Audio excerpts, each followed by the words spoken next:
Bismillahirrahmanirrahim.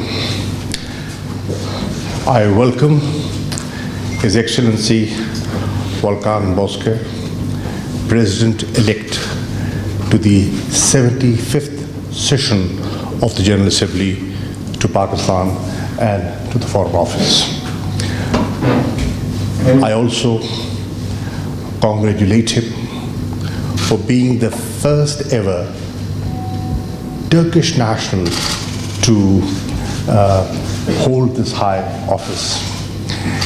And with his elevation, because of the historic bonds Pakistan has with Turkey, we feel delighted that a friend, an experienced diplomat, a seasoned politician, a man with a vision is assuming this responsibility in rather unusual times because of the COVID-19 situation. We've had a good discussion on what the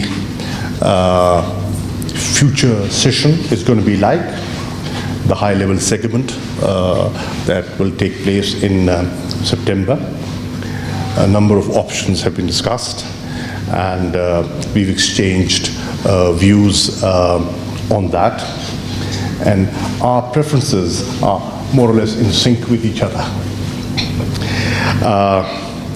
We've had wide-ranging discussions. We've talked about the current challenges and the challenges that the UN will face in the future, how important multilateralism is, and both of us who have strong belief in the principles and the purposes of the UN Charter would like to strengthen, promote multilateralism, and how, under his leadership as President of the General Assembly, we can carve out a way forward through the General Assembly session to strengthen multilateralism. Obviously, we discussed the COVID-19 situation and how nobody can be safe until everyone is safe, and how important the vaccine is going to be. It's not just the development of the vaccine that is important, it's the availability, the affordability for everyone, everywhere, which is equally important, and the UN has had 2 resolutions on that. I briefed the President-elect on the delicate and ever-evolving situation of Jammu and Kashmir. We've had a very good discussion on that. The evolving situation, the military siege that has gone over for a year now, the human rights violations, the continuous and intensified ceasefire violations, the search and cordon operations, and the atrocities that are being committed, the unilateral actions, and the threat those actions pose to peace and security of the region. I also exchanged notes with the President-elect on the situation in Afghanistan, the facilitating role Pakistan has played in pushing forward the peace and reconciliation process there, the challenges that lie ahead, and the positive developments that have taken place, in the talks, the Doha Agreement, and the decision taken by the Loya Jirga yesterday in Kabul. I also have spoken and highlighted the 4 initiatives very close to the heart of the Prime Minister.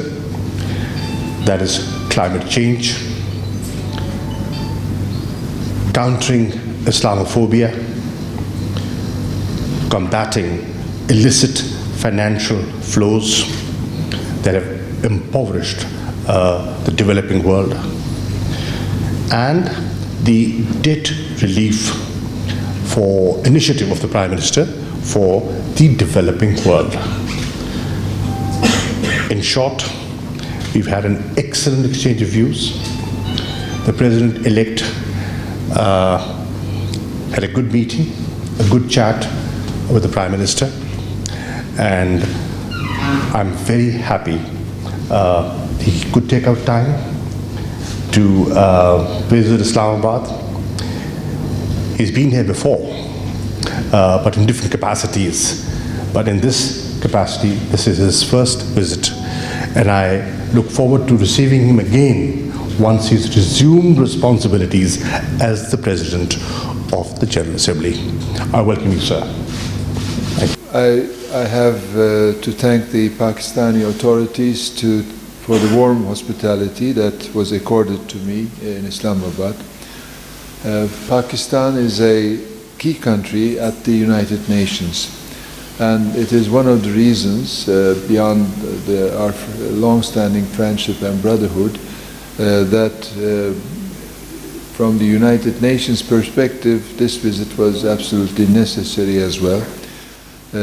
Pakistan is a member of the Group of 77 and China, Non-Aligned Movement, and the Organization of Islamic Countries. And it is not just being a member to these groups, it is an active member where everybody looks what Pakistan is proposing or doing in order to move in these groups. Also, Pakistan makes extensive and substantial contributions to the United Nations work in all its pillars, including peace operations. And I'm looking forward to close cooperation with Pakistan in my term as the President of the United Nations General Assembly.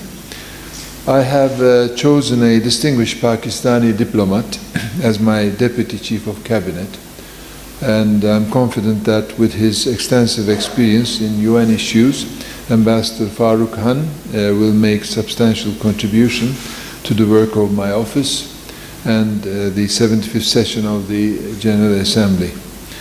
I'm also looking forward to a fruitful and close cooperation with Pakistan's permanent representative in New York, Ambassador Munir Akram, a good friend and very able diplomat, who is currently the President of the Economic and Social Council, ECOSOC. So the agendas of these 2 decision-making bodies out of 4, namely the President of the General Assembly, Security Council, Secretary General, and ECOSOC. These are the 4 pillars of the United Nations decision-making and progress-making system. And we have to see that these institutions and bodies not contradict but complement each other and avoid any overlapping in their agendas. So we will try to harmonize the essential work of these 4 organs, but having Ambassador Munir Akram on top of the ECOSOC will make life very much easier and to establish the coordination. Today I have called on His Excellency the Prime Minister, Imran Khan. I was very much honored and impressed about our discussion. He is a well-known political figure in the world, and I think he has a vision for the region and for the world peace and security, and also with important issues the world is dealing, like the climate change or reaching to the countries in difficulty, least developed countries, landlocked countries, small countries, island countries, Asian countries, African countries. I think we are looking to the same direction, that the United Nations role must be more towards the countries in need than the countries which can do without the United Nations.